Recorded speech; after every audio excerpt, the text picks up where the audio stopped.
Dan Wilson. I'm going to be explaining brakes and how it works.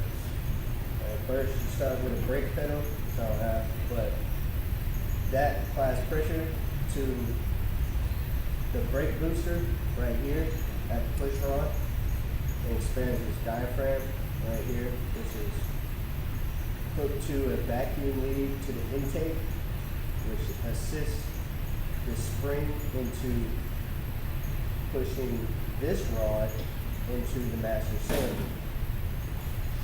Now this is an integrated master cylinder, and once this rod gets pushed into here, this is your primary piston.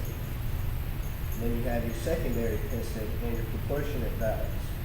This is another one which does not have proportionate valves, it's a regular master cylinder. Now from here, it goes through one of these lines, which is a double steel line, to either a proportionate valve or an ABS module.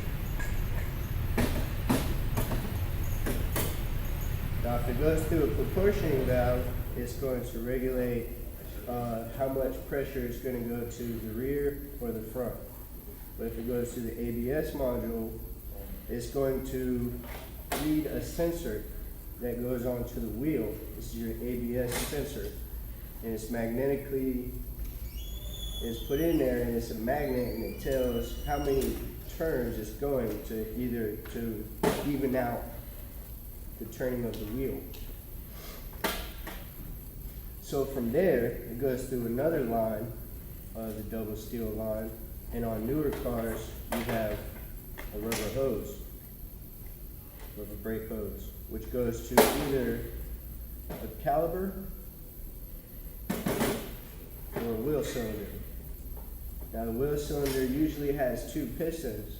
These are for brake drums, and they push out with the pressure, and it goes into the drum and it forces the back brakes to stop. With the caliper, you have either one piston or two pistons, depending on how much load and how heavy the car is, and it goes up against these brake pads right here. And once these brake pads hit this rotor, it's going to cause heat and friction, and then it's going to stop the car. So that's how a brake system works.